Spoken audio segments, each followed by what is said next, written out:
Hey guys, HuShang here.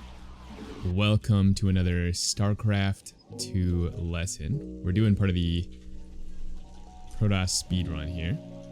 And we're up against a Diamond Zerg, who looks like he's playing pretty standard. And I think for this video, we've done a Stargate opening against Terran. We've done a Robo opening against Zerg, I believe. So I think this game will try a Twilight opening. Usually I won't recommend Twilight openings below Diamond, but we've already reached the Diamond League, which was kind of surprising actually. I thought it was going to take us a little bit longer to reach Diamond. But we're here. So yeah, in Diamond League, usually I recommend at this point you start playing real build loaders. And so you might want to just copy something from a pro. If you're below Diamond, I think it's actually just better if you go something like Robo. Just play super safe. But yeah, this is a legit player. Diamond, people know the basics. You can definitely play some strong openings. So let's go for Stalker first. And then we could go Dark Templar, or we could go Adept Glaives, or we could go like Charge. Which one do we want to play? I actually think the easiest one to play would be Charge. And the reason for that is you don't need to micro Chargelots. So it's a high level build, but it is a bit, we're making it a bit easier as well. Okay, so let's get this probe on the map to scout for that third base. I made a Stalker first, so we don't really have the luxury of scouting with the Adept.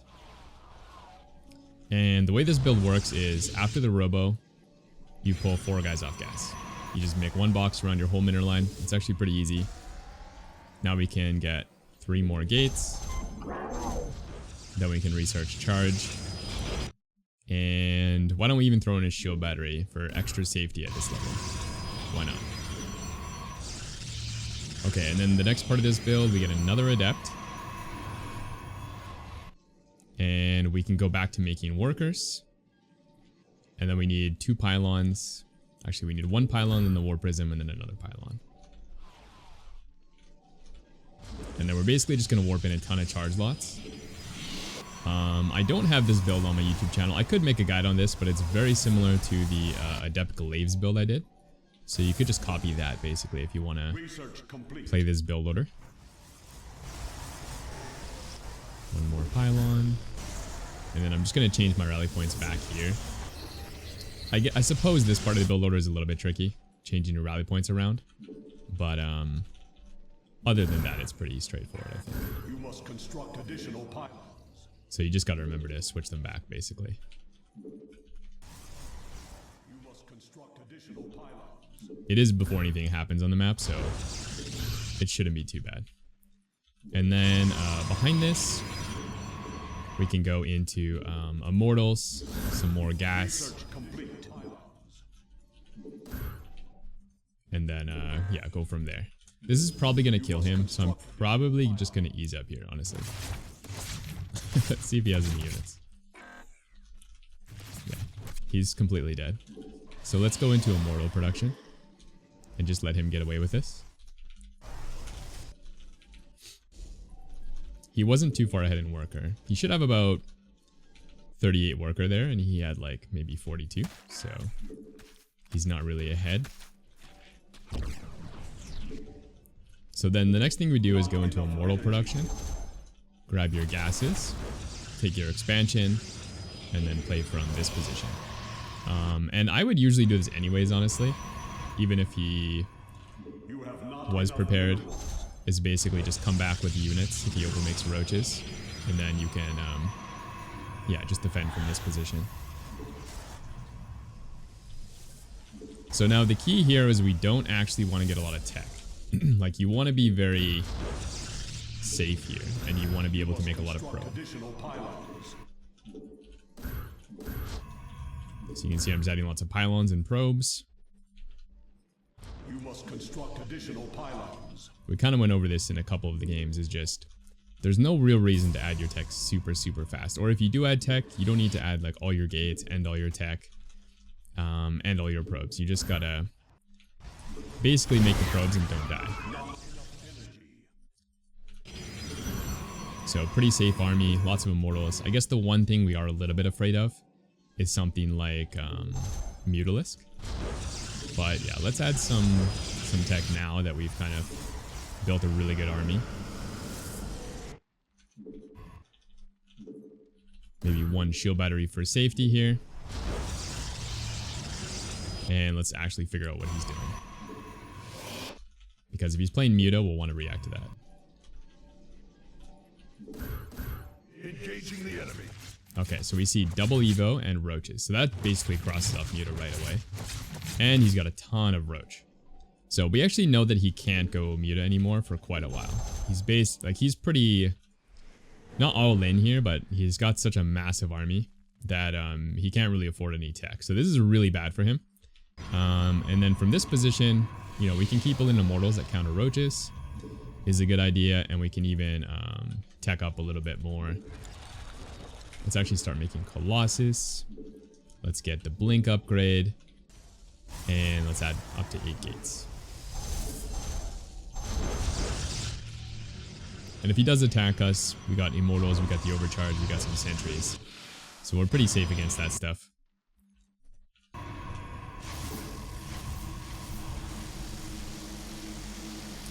And from here, maybe let's get another base and let's start building our cannons. Actually, we should build the cannons first. We should get these before we take our fourth. Otherwise, if he comes like right now, we might be in a little bit of trouble. Okay, now let's go check again what he's doing. Let's go check his next plan.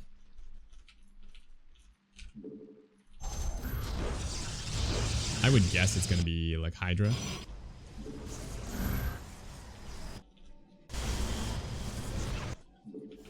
Like Lurker, that kind of thing.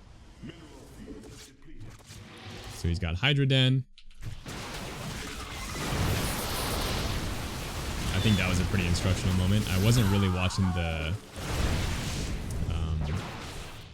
shade that much. I just looked at it and then I was looking away to do something else for a little bit, and that's exactly when he attacked. You know, but I could have easily been too close there.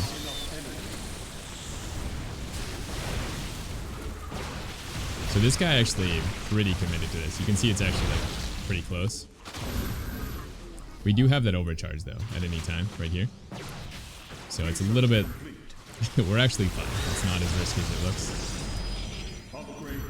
You could pop that right away, I suppose, to make it easier. You also could just sit on 3 bases, to be honest, and make it even more likely to hold something like this. So I guess I'm being a little bit too greedy, honestly, to show you guys. But if we look over here, like for this type of committal, he really doesn't have too many workers here. No workers at this base, right? Or just a couple transferring in. So like this type of army that he has right now is really, really committed. And if you just, you know, develop a good army, you should be in a great position. So let's just throw down a bunch of cannon. Need to remake that shield battery somewhere. And then let's do the same on this side. And we're good. Now we could make workers for this base, but as shown over here, he doesn't have too many worker. So because he doesn't have too many worker, you don't really need to make a lot of worker as Protoss. Like you could, but it's that's where things get really tight and scary. So let's not do that. Let's just make some more immortals, counter his composition, and just make sure that he's actually putting workers on this base. And now that he's got workers over here, I mean, you could drop stuff, but basically we're scouting with this zealot drop, and then that's telling us, okay, now we can actually make workers. We can actually maybe take our gases, right, and not be super worried about some sort of big attack. So I A-move that. I get a lot of students who don't A-move, even though I tell them to A-move. So I'm going to show you guys A-moving is actually pretty legit most of the time. Unless it's like one of those early attacks where we just defended earlier. Like, that's a pretty important fight, but you know, when it's your whole army against 16 roaches, you can easily A-move that. Upgrade complete. Let's add some more cannon. Again, our goal is just to make like a really sick army with Protoss. I think that's the easiest way of playing Protoss. Just get a really awesome army max out, and then go for a push. And the hard part is like not dying before that. So we can move this. Pretty one-sided fight. People can see. Even if we like take the vials and stuff, it's gonna be better.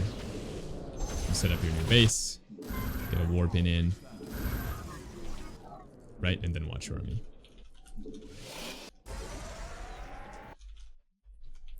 Okay. So where do we go from here? We've kind of got a really good army. We're playing Colossus Immortal. With this type of army, you don't really want to go into carrier now. And the reason is we've went for all these upgrades already. And we've made a lot of ground units. So if you go carrier, now you got to get rid of all these Immortals. You got to get rid of your Colossus, Archons. So it's actually much better if you just start playing aggressive here. And if they play something like Broodlord, they should just die. Or at least you're going to like trade out your whole army, kill some bases, and then it makes more sense to go.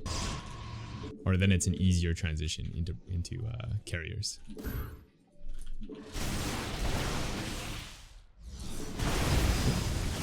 Okay, so he's playing Lurker, which is fine.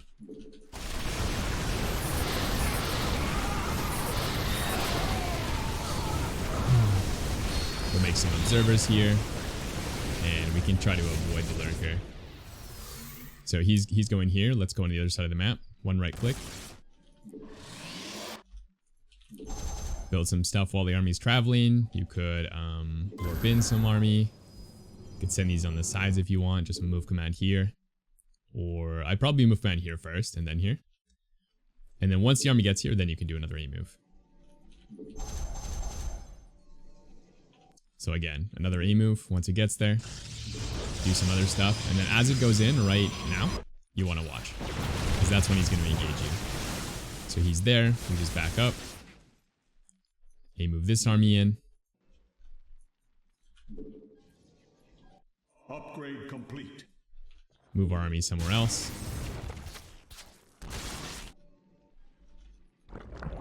We embrace the glory. These are doing okay. You don't need to watch those though. And now we kind of need to go for a fight, or we need to transition. Like we don't want to wait forever because at max, like they're maybe getting closer to some other transition, Broodlords or something, and then your army is going to be kind of nullified. So once you're maxed, you got to consider if you want to like keep pushing forever, like I'm going to do here, or if you want to go into Sky Toss. So we're going to keep going forever with this one.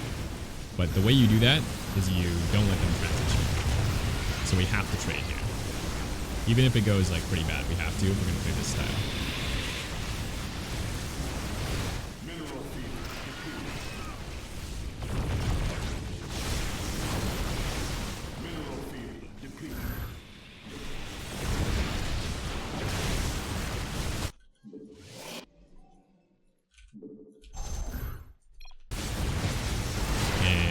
Game. Okay, let's go through the replay. I think I didn't go through the replay on one of my videos in this series, which yeah, we definitely should have done that. I think this is where you guys are gonna learn the most, because when I'm playing, it's a little bit hard to get all across all the ideas. So, okay, so we start this game. Our first probe comes in. You could go for the hatch block. I usually don't teach hatch block because it's a little more work. It's harder to determine if they're cheesing and stuff like that. So I think it's actually just better if you go for a gateway scout. But we can see that he's played hatch first. And you can see that the pool is finishing up at about 2 minutes. So if you come in their base and you make sure that their hatches are finishing at 2 minutes and their pool is finishing at 2 minutes, you don't have anything to be worried about. Or when your probe comes in here, you could also do this. At 120-ish, when your probe comes in, their pool should be just starting. So if you come in here and it's 120 and their pool is like halfway done, you should be very, very suspicious. So that's our early game. We know he's playing macro. Our plan is to go for a Chargelot in. So I went for a Stalker first. You could go a Def first too, but then they're going to know what you're doing. So I went Stalker first. We set up the build order. I don't think the build order is that hard.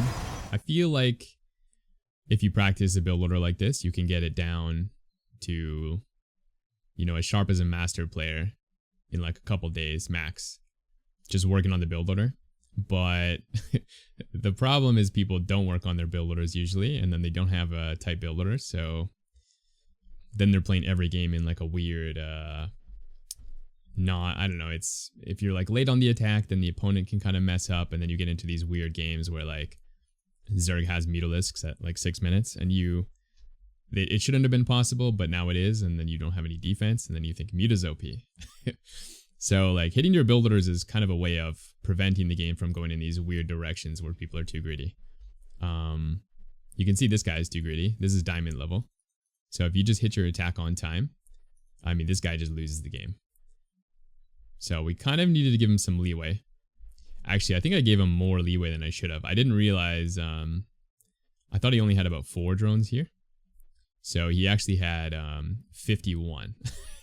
So he's supposed to be on 38 workers. So I gave him actually a 13 drone advantage in this game. So that explains why he had so many roaches.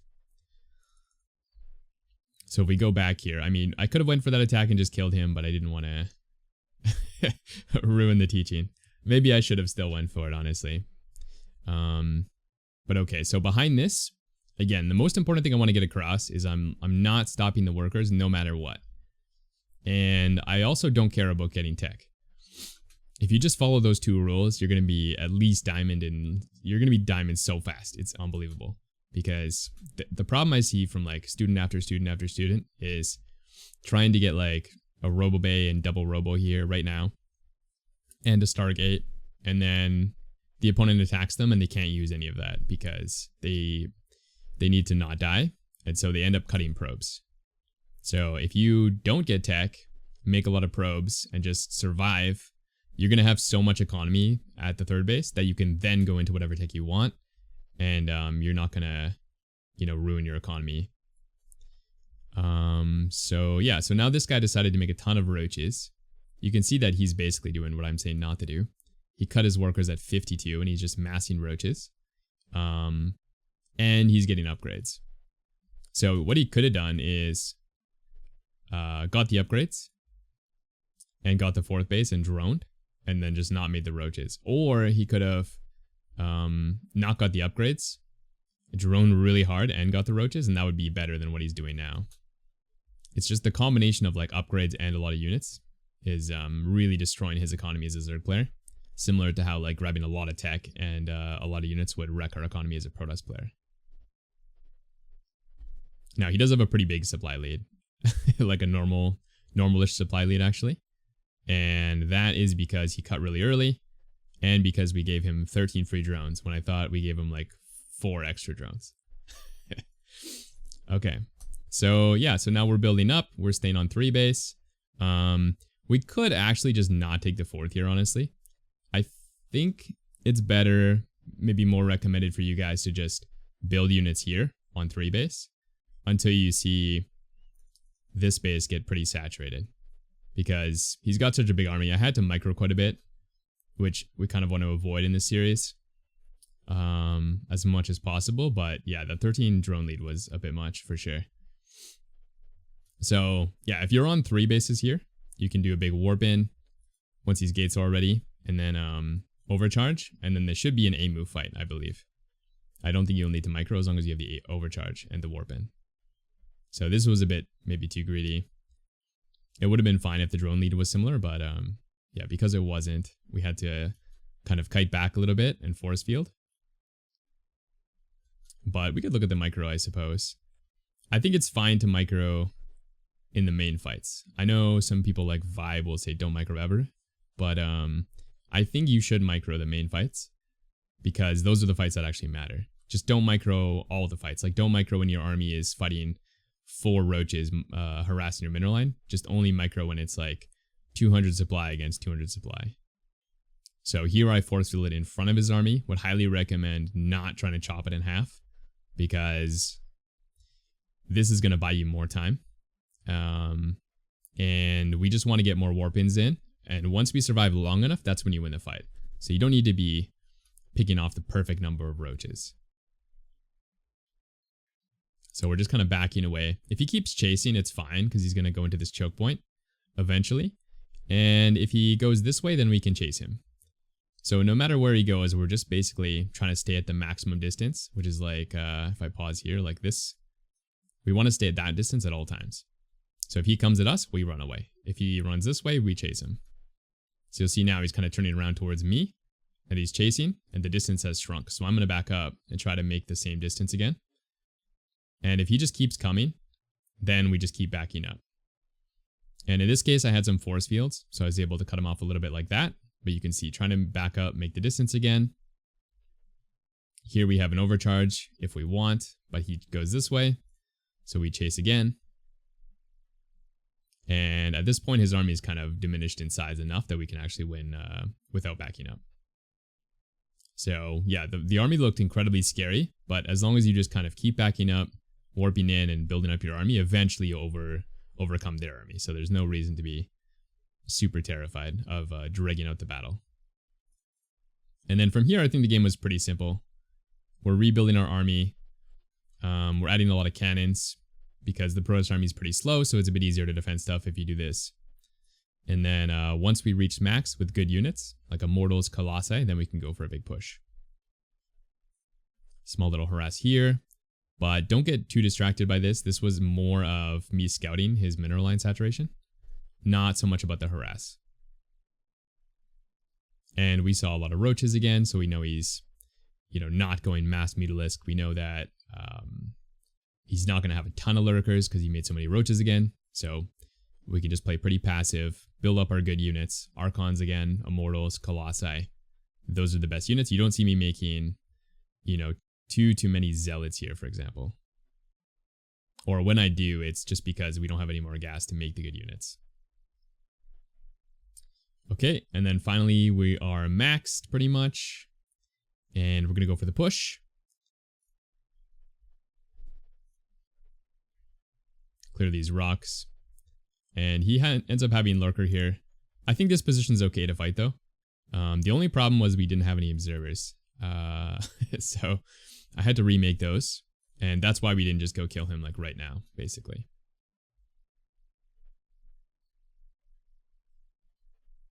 Yeah, pretty good fight. I mean, the 3 Colossus are helping out so much. We've got tons of Immortals because we weren't making a lot of use of Zealots. So our army is just so much stronger than I think it would be in a lot of, Diamond or Master games. And you could do like a big push and trade right now and then go Sky Toss. But my idea in this game, like the idea I wanted to play, was to go for continuous attacks. I just never transition into Sky Toss. So that's why I added a bunch of gates. And that's why I said you have to push before they get Broodlords. And at least trade with them so they don't have enough money to make a lot of Broodlords. Like he could go Broodlords here, but he's going to have like 5 and then you can kill him with Blinkstalkers. And if he doesn't go for Broodlords, then it's fine because there's no counter to this army. Except for something like Lurker, I guess. But it's not really a hard counter. It's just like you can make more Immortals, you can trade with that, it's fine, you can outmaneuver them. So the only thing we're really afraid of here is Broodlords. And yeah, and then he just died. Army was too good. His army was too weak because he made too many roaches, and yeah, that was the game. So yeah, hopefully you guys liked that. If you have any questions, let me know in the comments. We're gold 1 apparently after that diamond victory. And I'll record some more of these. I know we had a little bit of a break for the Protoss Speedrun series, but I'll record some more of these, get them out there, and hopefully you guys learn a lot. Alright, that's it. Hit me up for coaching if you want. I will see you guys in the next video. Peace.